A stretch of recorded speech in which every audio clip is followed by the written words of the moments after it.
الحمد لله وكفى وسلام على عباده الذين اصطفى أما بعد.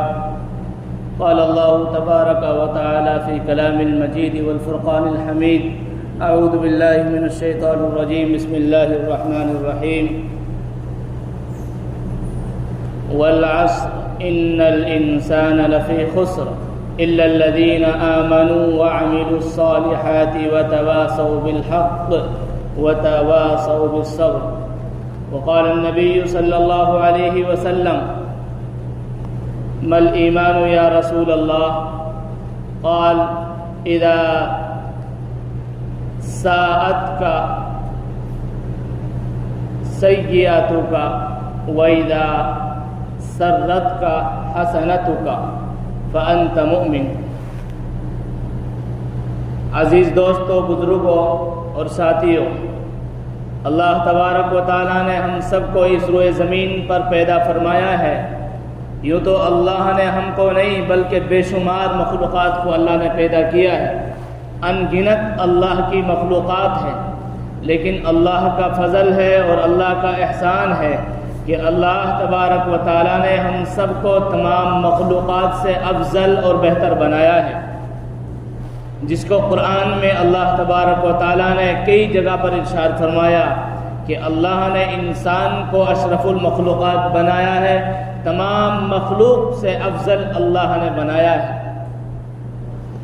عزیز دوستوں اور ساتھیوں، ہمیں اللہ کا شکر اور اللہ کا احسان ادا کرنا چاہیے، اور اللہ نے جس چیز کے لیے ہم سب کو پیدا کیا ہے ہمیں اس کی طرف توجہ دینی چاہیے اور اس پر عمل کرنا چاہیے. میرے بھائیو، عزیز دوستو، میں نے قرآن کریم کی ایک مختصر سی سورت پڑھی ہے. یہ سورت دیکھنے کے اعتبار سے بہت چھوٹی سورت ہے. عام طور پر ہر ایک کو یہ یاد رہتی ہے، سورہ عصر کے نام سے ہے، لیکن مضمون کے اعتبار سے، تفسیر کے اعتبار سے، اپنے معنی کے اعتبار سے بہت بھاری اور بہت اہم صورت ہے. امام شافعی علیہ الرحمہ یہ فرماتے ہیں کہ اگر اللہ تبارک و تعالی پوری قرآن کریم کو نازل نہ فرماتے، صرف اس چھوٹی سی صورت کو نازل فرما دیتے تو وہی انسانوں کے لیے کافی تھی. اتنی جامع اور معنی صورت ہے. لیکن میرے بھائیوں، ہمیں سمجھنا ہے کہ اللہ نے اس صورت کے اندر کیا بیان کیا ہے، اس صورت کے معنی اور مطلب کیا ہے، یہ صورت کیا چاہتی ہے. عزیز دوستو، بزرگوں، اللہ تبارک و تعالیٰ نے قرآن کریم میں یوں فرمایا ہے: والعصر ان الانسان لفی خسر. کیا فرمایا اللہ نے زمانے کی قسم فرمائی ہے. قسم ہے زمانے کی. عام طور پر ہماری بھی عادت بن چکی ہے کہ ہم جب کسی چیز کو بیان کرتے ہیں یا کسی چیز کو بتاتے ہیں تو اس پر قسم کھاتے ہیں، بغیر قسم کے کوئی یقین کرنے کے لیے تیار نہیں. پہلے میں ایک مسئلہ یہ بتا دوں، اللہ کے علاوہ کسی کی بھی قسم کھانا جائز نہیں ہے، اور اللہ کی قسم بھی انہی چیزوں میں کھانا جائز ہے جو باتیں درست ہوں اور صحیح ہوں. باقی کسی کی بھی قسم کھانا جائز نہیں شریعت اسلام کے اندر. اللہ نے زمانے کی قسم کھائی ہے. اگر اللہ یوں ہی بات فرما دیتے تو اس پر بھی ہمیں یقین کرنا چاہیے تھا. ہمارا ایمان ہے کہ اللہ کی پوری قرآن کریم جو نازل اللہ نے کی ہے اس کا ایک ایک حرف سچا اور ایک ایک حرف صادق ہے. لیکن اللہ نے قسم کھا کر فرمائی ہے، زمانے کی قسم، تمام کے تمام، ان الانسان لفی خسر. روئے زمین پر جتنے بھی انسان ہیں، قیامت تک جتنے بھی انسان آئیں گے، سب کے سب ٹوٹے اور خسارے میں ہیں اور نقصان میں ہیں. لیکن کامیاب کون ہے؟ اللہ تعالیٰ نے فرمایا 4 قسم کے انسان کامیاب ہیں، جن کے اندر 4 چیزیں موجود ہو، جو 4 باتوں پر عمل کرتے ہو، 4 باتیں جن کے اندر موجود ہو وہ کامیاب ہیں. ان کے علاوہ جن کے اندر 4 بات نہیں ہے وہ ٹوٹے اور خسارے میں اور نقصان میں ہے اور ناکام ہے، کامیاب نہیں ہے. ہمیں غور کرنا ہے کہ ہمارے اندر آیا یہ 4 باتیں موجود ہے یا نہیں ہے. اگر ہیں اللہ کا شکر ادا کرنا ہے اور ان پر جمنا ہے اور عمل کرنا ہے. اگر یہ باتیں ہمارے اندر موجود نہیں ہیں, اللہ سے توبہ کر کر ہمیں ان باتوں کو اپنے اندر پیدا کرنا ہے. اللہ تعالیٰ نے قرآن کریم میں فرمایا اِلَّا الَّذِينَ آمَنُوا, مگر وہ لوگ جو ایمان لائے. چار چیزیں ہیں, ان میں سے پہلی چیز مگر وہ لوگ جو ایمان لے کر آئے. آج ہم سمجھتے ہیں کہ ہم مومن ہیں. میرے بھائیوں, عزیز دوستوں اور ساتھیوں, یہ کیسا پتہ چلے گا کون مومن ہے؟ کیونکہ ایمان تو ایک ایسی چیز ہے جو اندرونی چیز ہے جس کو پہچاننا مشکل ہے. لیکن اللہ کے رسول صلی اللہ علیہ وسلم نے اس کا طریقہ بھی ہمارے لیے بتلایا ہے. ایمان کو کیسے پرکھا جائے گا اور کیسے پتہ چلے گا کہ ہم مسلمان ہیں, ہم مومن ہیں, کیسے پتہ چلے گا؟ اللہ کے رسول صلی اللہ علیہ وسلم سے ایک صحابی نے سوال کیا مل ایمان یا رسول اللہ, اے اللہ کے رسول ایمان کیا چیز ہے؟ ایمان کیا چیز ہے اللہ کے رسول؟ ہم کیسے پہچانیں گے کہ کون مومن ہے, کہ ہم مومن ہیں یا مومن نہیں؟ ہمارے اندر کیسے اس چیز کی پہچان ہوگی؟ آپ بتائیے ایمان کیا چیز ہے؟ اللہ کے رسول صلی اللہ علیہ وسلم نے 2 باتیں ارشاد فرمائی. آپ نے فرمایا اذا سرت کا حسنتوں کا, جب تو کوئی نیکی کرے, کوئی اچھا کام کرے تو تجھے خوشی ہو, تیری نیکی تیری بھلائی تجھے خوش کر دے. وَإِذَا سَاءَتْ کا سَيِّئَاتُ کا, اور جب تو کوئی برائی کرے, جب تو کوئی گناہ کرے تو وہ تجھے غمگین کر دے, تجھے رنجیدہ کر دے اور تجھے پریشان کر دے. فَأَنْتَ مُؤْمِنٌ, تو سمجھ لینا کہ تیرے اندر ایمان کا جذبہ موجود ہے. ایمان کے پہچاننے کی علامت ہے. ہمیں ہر ایک کو ایمان اس طرح پہچاننا ہے جس طرح اللہ کے رسول نے بتلایا ہے کہ اگر اچھائی کے ذریعے سے, نیکی کے ذریعے سے ہمیں خوشی ہوتی ہے اور ہمیں اچھائی معلوم ہوتی ہے تو سمجھ لینا چاہیے کہ ایمان کی علامت, ایمان کا جذبہ ہمارے اندر موجود ہے.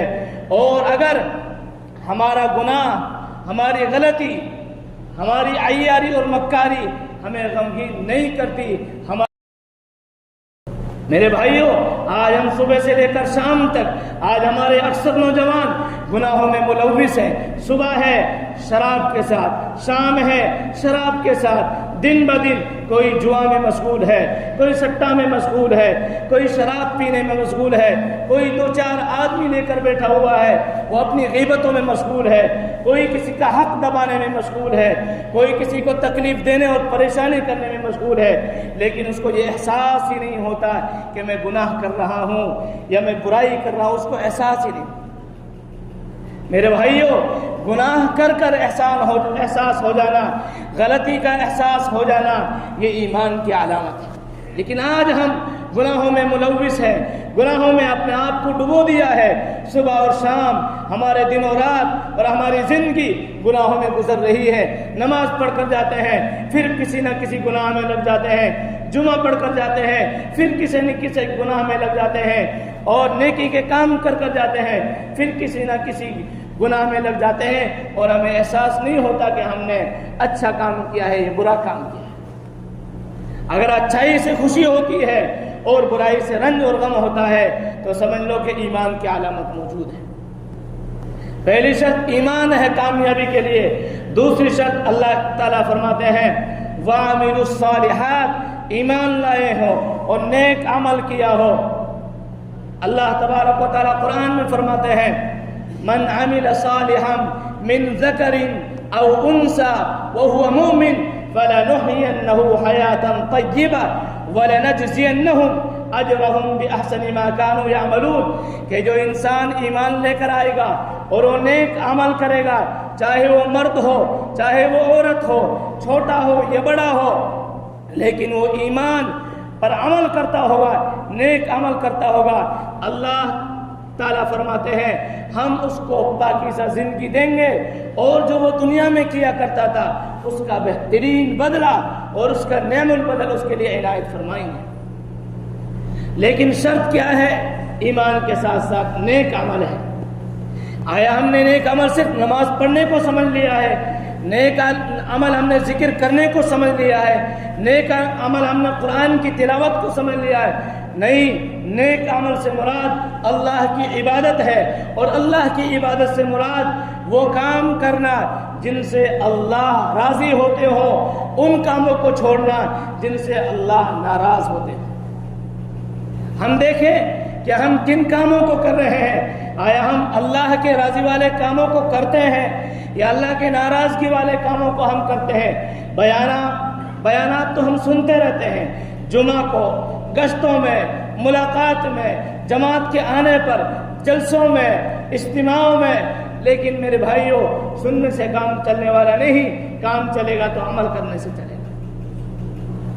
دو چیز ہو گئی، نمبر 1 ایمان لے کر آنا، نمبر 2 نیک عمل کرنا، نمبر 3 وتواصوا بالحق، حق پر اپنے آپ کو جمانا اور حق کی وصیت کرنا، حق کی دعوت دینا، حق کو دوسروں تک پہنچانا۔ میرے بھائیوں، عزیز دوستوں اور ساتھیوں، جب ہم خود حق پر نہیں جمیں گے، خود ہم حق پر عمل نہیں کریں گے تو دوسروں کو ہم کیسے دعوت دیں گے؟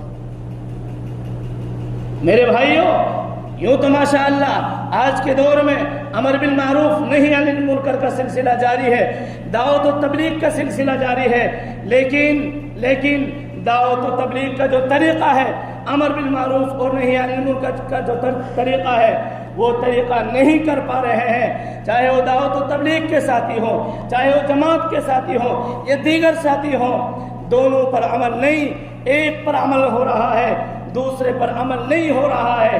ایک پر عمل سے کام نہیں چلے گا، دونوں پر عمل سے کام چلے گا۔ آج بھلائی کا حکم ہر ایک کر رہا ہے، دین کی دعوت ہم ہر ایک کو دے رہے ہیں، نماز کے لیے ہم ہر ایک کو لا رہے ہیں، جماعت میں ہم نکال رہے ہیں، اللہ کے راستے میں ہم لوگوں کو بھیج رہے ہیں، لیکن برائیوں سے ہم لوگوں کو نہیں روک رہے۔ اور اصل مقصد یہی ہے، جب برائیوں سے ہم رک جائیں گے تو میرے بھائیوں بھلائی خود بخود وجود میں آ جائے گی۔ اللہ کے رسول نے فرمایا، من رأى منکم منکرا فلیغیرہ بیدہ فإن لم یستطع فبلسانہ فإن لم یستطع فبقلبہ وذلک اضعف الایمان، کہ جب تم کسی کو برائی کرتے ہوئے دیکھو تو تمہارے لیے پہلا طریقہ یہ ہے، اپنے ہاتھ سے روکو۔ اگر ہاتھ سے روکنے کی طاقت نہیں ہے، زبان سے روکو، پیار کے ساتھ، محبت کے ساتھ سمجھا کر اس کو روکو۔ اگر زبان سے نہیں روک سکتے ہیں تو دل سے برا جانو کہ یہ جو کام کر رہا ہے یہ غلط ہے، یہ برا ہے، یہ قرآن و حدیث کے خلاف ہے۔ اس لیے جہاں ہم امر بالمعروف کا کام کر رہے ہیں، لوگوں کو بھلائی کی دعوت دے رہے ہیں، وہیں پر ہمیں چاہیے کہ لوگوں کو برائیوں سے روکیں، لوگوں کو گناہوں سے روکیں۔ اگر ہم گناہوں سے نہیں روکیں گے، برائیوں سے نہیں روکیں گے، ہم اپنے آپ کو بھی اللہ کے عذاب سے نہیں بچا سکتے۔ اللہ کے رسول نے ایک سادہ سے مثال دی ہے۔ اللہ کے رسول نے یہ فرمایا ہے کہ مثال اس طرح سمجھو کہ مثال کے طور پر ایک کشتی ہے اور اس کے اندر دو طبقہ کے لوگ ہیں، ایک اوپر والے طبقہ میں رہتے ہیں، اوپر والی منزل میں رہتے ہیں، اور دوسرے لوگ نیچے والی منزل میں رہتے ہیں، اور سب کا سامان کھانے کا، پینے کا اوپر کی منزل میں رکھا ہوا ہے۔ نیچے والے اوپر جاتے ہیں تو وہ سمجھنے لگے کہ ہمارے اوپر جانے سے اوپر والوں کو تکلیف ہوتی ہے، پریشانی ہوتی ہے، ہم ایسا کر لیتے ہیں کہ ان کو پریشانی نہ ہو، ان کو تکلیف نہ ہو، اس کشتی میں سوراخ کر لیتے ہیں اور اس سوراخ کے ذریعے سے ہم پانی لے لیں گے۔ اللہ کے رسول نے فرمایا، اگر اوپر والے ان نیچے والے کشتی کو روک لیں گے، ان کے ہاتھ کو پکڑ لیں گے زبان سے اور ہاتھ سے ان کو روک لیں گے، تو یہ بھی بچ جائیں گے اور اوپر والے بھی بچ جائیں گے، نیچے والے بھی بچ جائیں گے۔ اگر انہوں نے نہیں روکا ہے کہ ہمیں کیا مطلب، ہمارا کام پورا ہو رہا ہے، جو وہ کر رہے ہیں ان کو کرنے دو، وہ بھی ہلاک ہو جائیں گے اور اوپر والے بھی ہلاک ہو جائیں گے۔ یہی مثال ہماری ہے۔ اگر ہم دوسروں کو گناہوں سے نہیں روکیں گے، برائیوں سے نہیں روکیں گے، ان کے ہاتھوں کو نہیں پکڑیں گے، شراب سے نہیں روکیں گے، جوا سے نہیں روکیں گے، زنا سے نہیں روکیں گے، غلط کاموں سے نہیں روکیں گے، میرے بھائیوں، اللہ کے قہر سے، اللہ کے عذاب سے ہم بھی نہیں بچ سکتے۔ اللہ کا جب عذاب آتا ہے وہ خاص نہیں آتا ہے، عام آتا ہے، سب کو تباہ و برباد کر دیا جاتا ہے میرے بھائیوں۔ اس لیے ہمیں چاہیے کہ ہم اپنے آپ کو بھی برائیوں سے روکیں اور دوسروں کو بھی برائیوں سے روکنے کی کوشش کریں۔ نمبر 3، تیسری چیز یہ ہے کہ اپنے آپ کو بھی صبر کی وصیت، صبر کرنا ہے اور دوسروں کو بھی ایمان پر جمنے کا، ایمان پر استقامت کے ساتھ صبر کی تلقین کرنی ہے۔ مشکلات آئیں گی، حالات آئیں گے، پریشانیاں آئیں گی، سب طرح کے حالات آئیں گے، لیکن ہمیں صبر کرنا ہے، ہمیں اپنے آپ کو ایمان پر جمانا ہے۔ اللہ کے رسول نے، صحابہ نے مکہ کے اندر جو زندگی گزاری ہے، انہوں نے 13 سال کی جو زندگی گزاری ہے اس پر بڑا صبر کیا، اپنے آپ کو بڑا پریشان کیا۔ لوگ طرح طرح کی مصیبتوں میں، پریشانیوں میں ڈالا کرتے تھے، لیکن صبر کیا، استقامت کے ساتھ ایمان پر جمے رہے۔ لیکن جب مدینہ میں ہجرت کر آئے، اب اللہ کا حکم نازل ہو گیا کہ اب تمہارے اندر جان بھی ہے، طاقت بھی ہے، کھلا میدان ہے، اب تم کافروں سے کھلا مقابلہ کر سکتے ہو۔ اس لیے ہمیں میرے بھائیوں ایمان لے کر آنا ہے، ایمان پر صحیح عمل کرنا ہے، نیک عمل کرنا ہے، اور حق کی، اپنے آپ کو بھی حق پر جمانا ہے، دوسروں کو نصیحت کرنی ہے۔ اور تیسری بات یہ ہے کہ ایمان پر استقامت کے ساتھ اپنے آپ کو جمائی رکھنا ہے۔ اللہ مجھے بھی اور آپ سب کو عمل کی توفیق نصیب